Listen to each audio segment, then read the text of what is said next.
Enoch looks at the priest Leo, who hovers over the fallen Ashiana sighing brook. Is she gone? Leo turns back to his ally and says, She is badly hurt, but not lost. The cleric pulls the arrow from the elf's shoulder and places a hand on the wound. He chants for a moment, then Ashiana's eyes flicker open.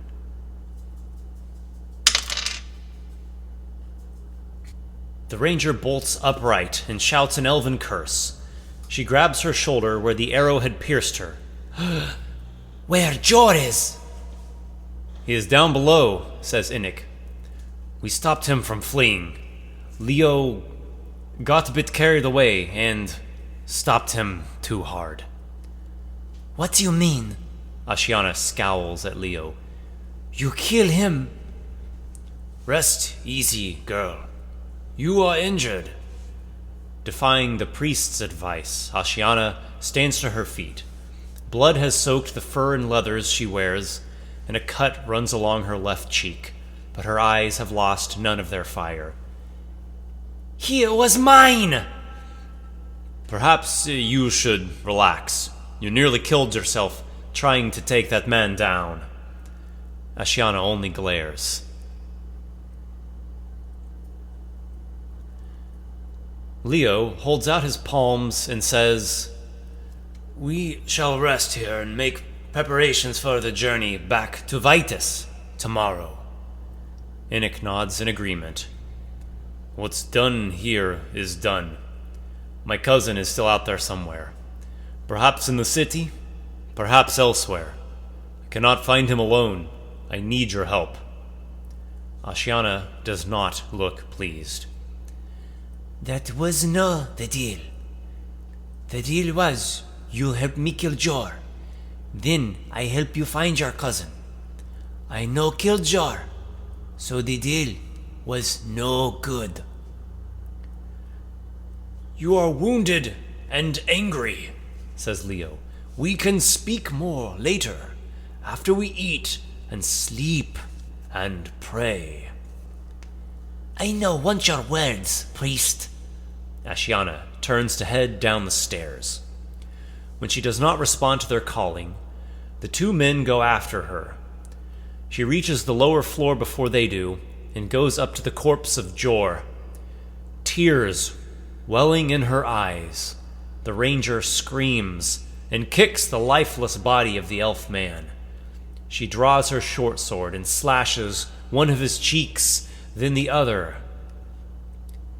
I have to wonder what he did to her, Enoch says quietly to Leo at his side. Divine Father above. Leo steps to the middle of the chamber and calls out, Ashiana! Please, calm. It is over now. The fighting is done. Let it go. Let it pass unto peace.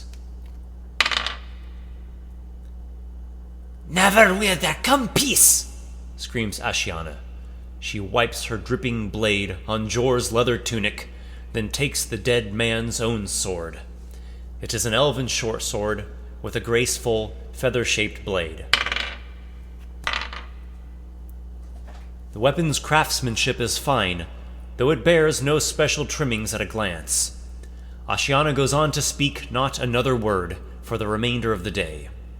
She only grunts and winces in pain from her injury, from time to time. The men post up with their travel bags on the ground floor of the tower, after hauling away Jor's body and sealing the entrances as best they could. In the standard Dungeons & Dragons rules, damage leaves no lasting effect after the subject heals. A character can quickly recover from near-death trauma. My campaign setting, Novara, features a grittier and more realistic style of play. I'll take a minute to explain the differences. In standard Dungeons & Dragons, a short rest is 1 hour. It allows you to spend hit dice to recover hit points. You have 1 hit die per character level, and the size of the die is determined by your class. After taking a short rest, you roll however many of your hit dice you choose, adding your constitution modifier to each in order to regain your hit points, your vigor.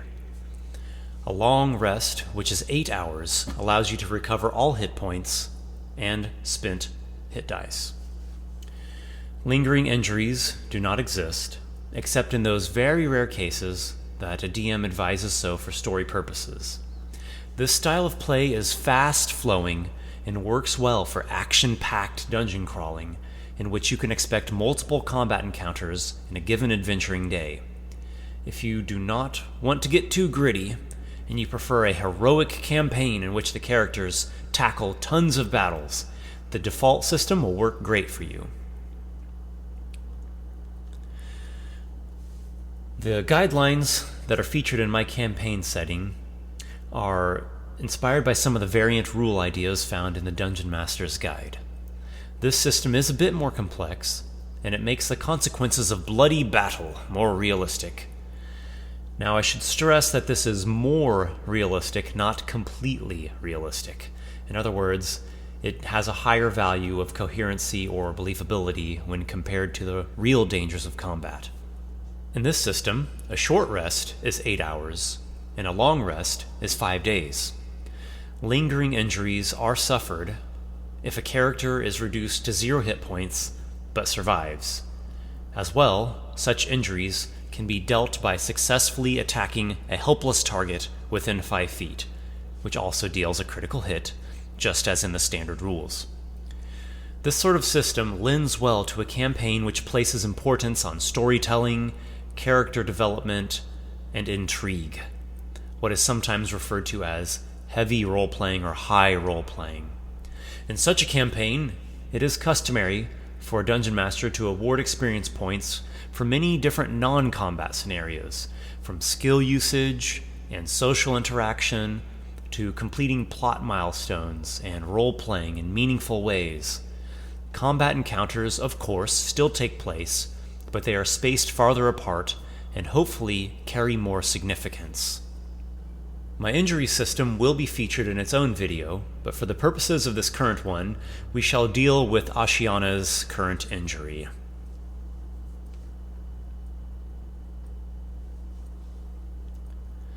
Ashiana currently has the damaged arm injury. She is suffering disadvantage with her right arm due to the arrow wound in her shoulder. The medicine DC of 15 can be attempted by a character proficient in medicine. The character would need to tend to her during a long rest and have access to healing implements, things like bandages, stitches, splints, herbs, salves. Keep in mind, a long rest is 5 days in this system. This type of gaming style is not for everybody, but for me, I do not like the idea of a character being shot or stabbed within an inch of her life, then simply going to bed and waking up the next morning perfectly fine and ready for more gory battle. At least not without the benefit of some high-level magical healing. In the cold morning, Enoch wakes on his blanket to the sounds of Leo entranced in fervent prayer. The warrior's dreams were haunted by the images of men being seared alive by burning rays. Who is this man? What sort of ally have I made? Should I ever provoke his wrath, will he scorch my flesh as well? These thoughts and more ply at Enoch's mind as he rises and dons his mail. The priest recites hallowed tributes to the elder god, inserting his own lines here and there. After completing his devotions, Leo joins his comrade for a meager breakfast.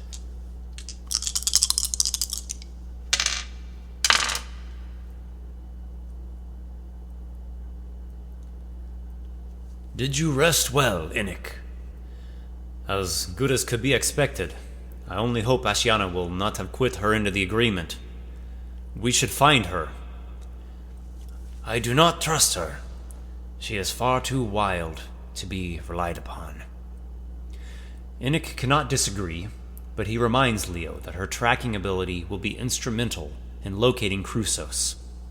May the Lord above grant you fortune and guidance.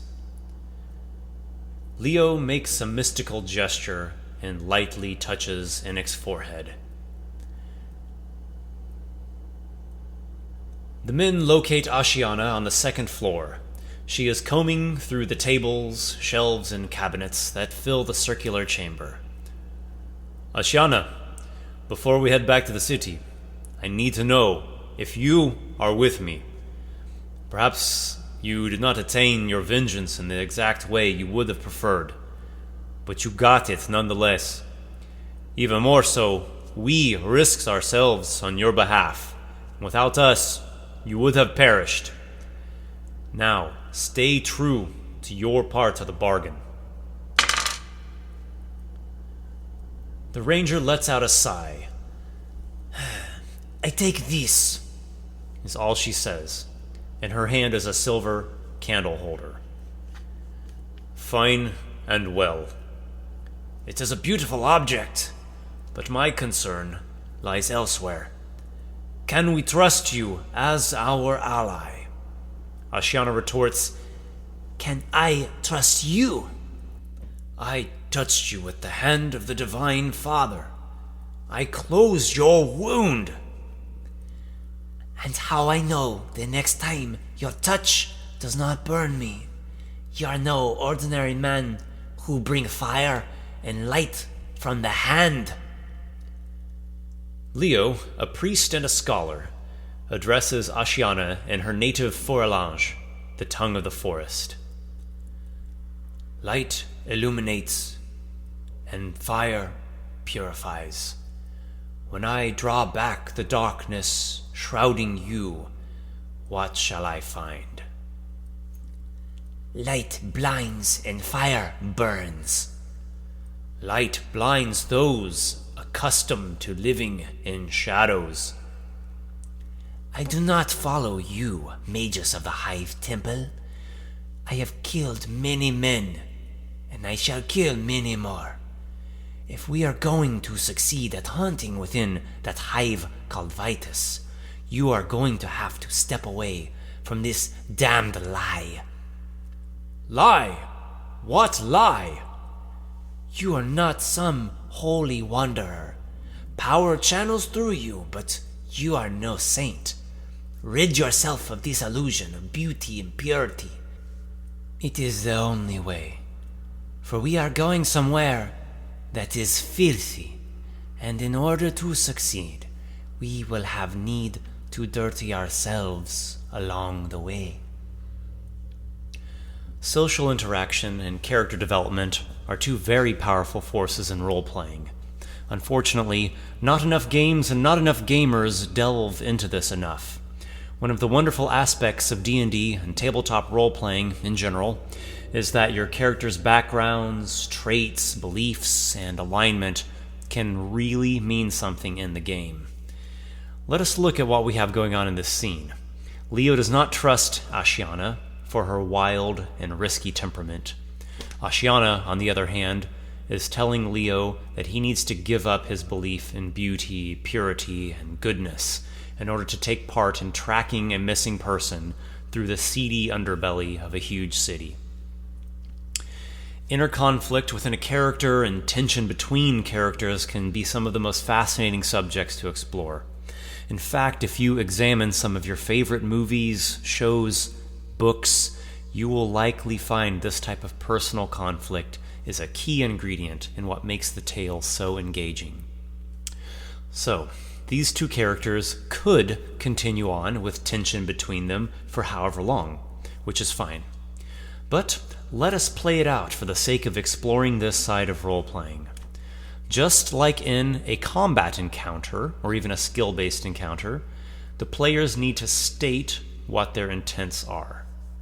Does Leo want to convince Enoch that Ashiana is not worth the risk and to try to find a different scout? Or does he want to convince Ashiana that she needs to come clean and confirm herself as a trusted member of their party? We shall go with the second intent. Ashiana needs to tell why she was exiled, why she wanted to get vengeance against Jor, and she needs to align with a higher path to overcome her mania. It is pretty clear that Ashiana wants Leo to give up his ideal of beauty, and likely also the good portion of his alignment. Neutral or chaotic neutral would seem to be more fitting. This sort of epiphany moment would change Leo's ideal, set him on the path to an alignment shift, and also have implications concerning his faith. Would he one day begin serving a different god?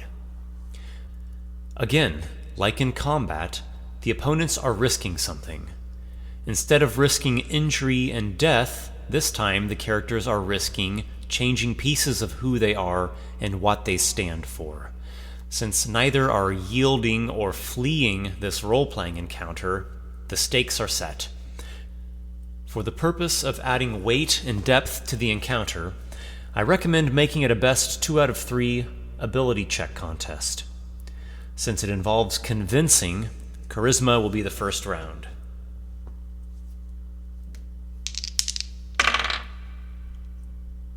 Ashiana wins the contest of persuasion. She starts to convince Leo that his belief in goodness and beauty can only exist within a sheltered, safe environment. The second round will also feature charisma, as force of personality really is the defining element of this interaction. Leo wins the contest this time. Ashiana is not able to browbeat him from his stance on compassion and higher morals, while the cleric draws her a bit out of her spiky shell. The third round will allow the characters to use any relevant skill. It is also worth noting that Enoch could play into this encounter. He would need to choose a side, and then aid that character's argument. Despite his misgivings about Leo's fearsome powers, I believe he would side with him more than Ashiana. A DM would be justified in calling for Enoch to make a skill check of his own to see if he is able to effectively aid Leo. But in this case, he already made a statement just earlier about he and Leo risking themselves to help Ashiana assault the holdfast. As well, he had a persuasion check of 18 that accompanied the statement. So, we shall give Leo advantage on his skill check here.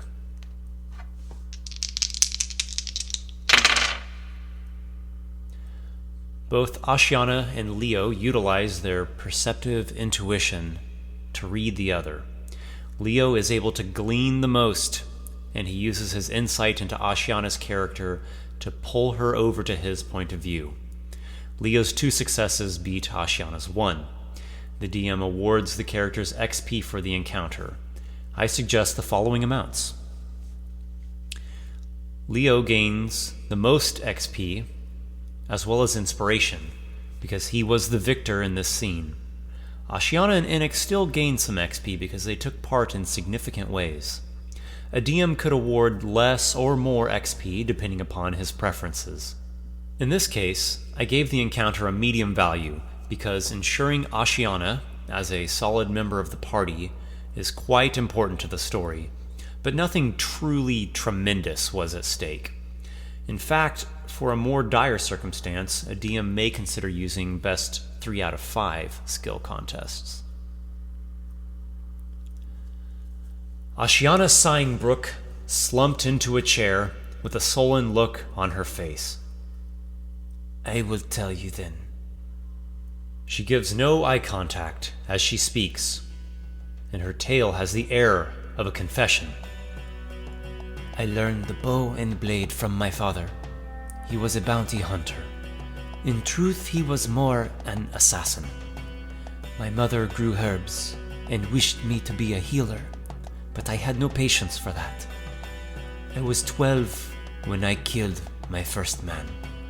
I never even knew who he was.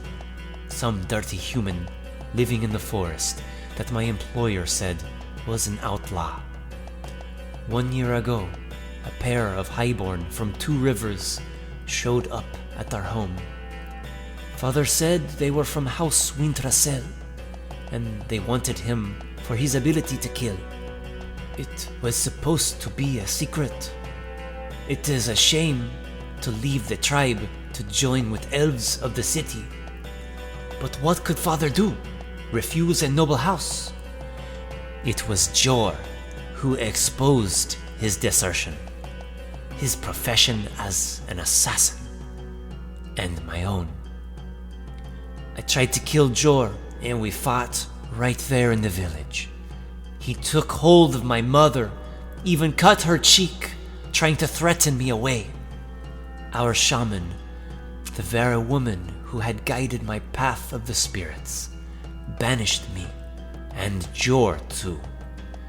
We went, not knowing which way the other had gone, but certain that if our paths crossed again, blood would be shed. Leo relays the elf's words to Innick in the Palagosian tongue. The warrior stands in silence, thinking over the story. So, there, now you know. Judge me, I have no care. Leo speaks slowly. Though your past is clouded, a new dawn awaits. You seek reconciliation, but you must first find it within yourself. Innick says, all I need to know is if you are with me. Can I rely on you to uphold your word? Can I trust you? Ashiana looks up. Yes. Yes, you can. We will find this cousin of yours. I am glad to hear that. Now let's get a move on from this damned place.